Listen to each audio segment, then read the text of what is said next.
I used to think I was a good person. I worked in a shiny office, creating data models that helped companies optimize performance. But then one day, I realized the algorithms I wrote were quietly eliminating an entire community from their chances at life. And I was faced with the hardest choice of my life: to stay silent and keep my safety, or to speak up and hold on to the human part of me.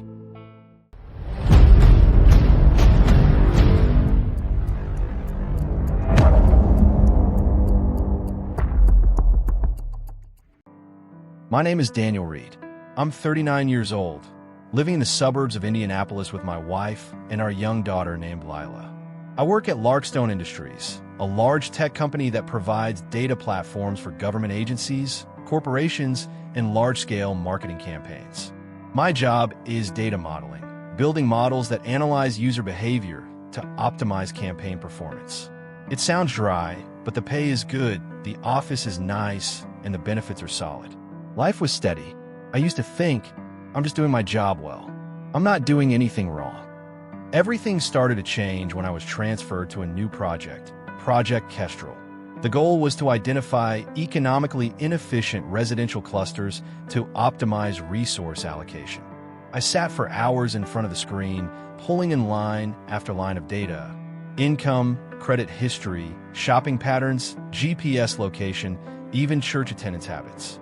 Each data point was a real human being, but in the system, they were nothing more than numbers.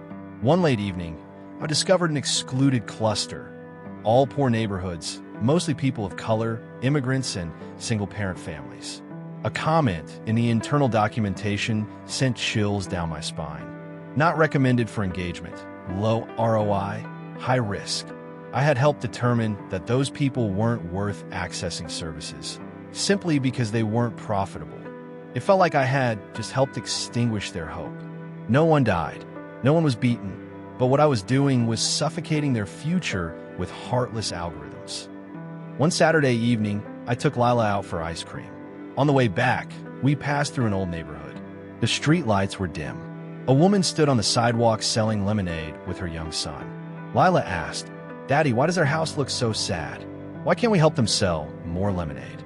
I froze, because the very system I was building had pushed them off the map of opportunity. That night, I couldn't sleep.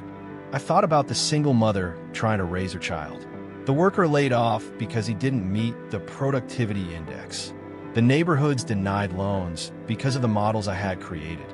I started questioning myself.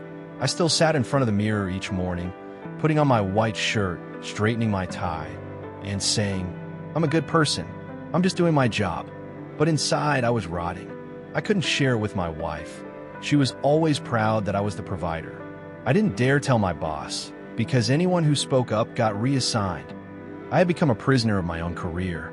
Every time I read a report, I saw that optimized decisions meant stripping entire communities of their chances at life. I felt like I was using a butcher's knife to judge the worth of a human being. One day, I stopped by a small cafe near the office. The owner, a dark-skinned elderly man with thin limbs but a very warm smile. I joked, "This place probably doesn't make much profit, huh?" He smiled. "My son once asked why I don't just close it down and retire." I told him, "Every day I give a few kids in this neighborhood a warm cup of cocoa. If I shut down, who's going to do that for them?" I sat there stunned. He had no data, no ROI, no algorithm, only heart. I started documenting everything. How the system excluded some, favored others. How the company used unbiased AI to legitimize discrimination. I sent anonymous letters to the press. At first, no one believed me, but then a journalist reached out. Very young, but with bright eyes. She said, "We need proof. Are you willing to face the consequences?" I lost sleep for 2 nights. Then I sent the entire file with my real name. 3 weeks later, I was called into the HR director's office.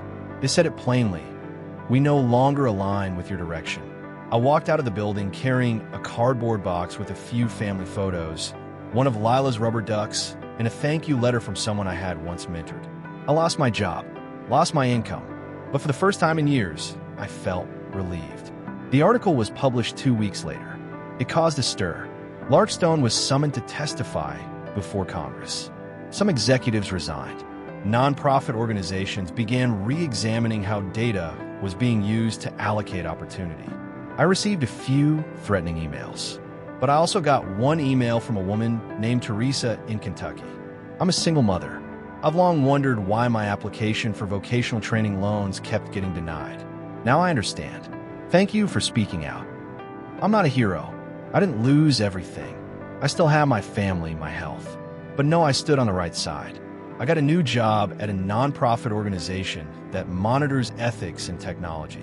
The pay is lower, the office is smaller, but I sleep well every night. Sometimes I still have nightmares about the people the system once excluded, about the decisions I was once too afraid to resist. But when Lila hugs me each night and asks, "Daddy, did you do something good today?" I can look at her and say, "Yes, I tried." I'm not telling this story to be praised, but to remind anyone who finds themselves standing at a crossroads, stay silent or speak up. We can't change the whole world, but sometimes simply speaking the truth can change someone's life. Because in the end, kindness isn't found in million-dollar contracts. It's in the quiet choices no one applauds. And ethics, if not upheld in the smallest things, will quietly disappear. If one day you find yourself working hard but feeling empty inside, ask yourself, is this job keeping me alive or slowly killing the best part of me?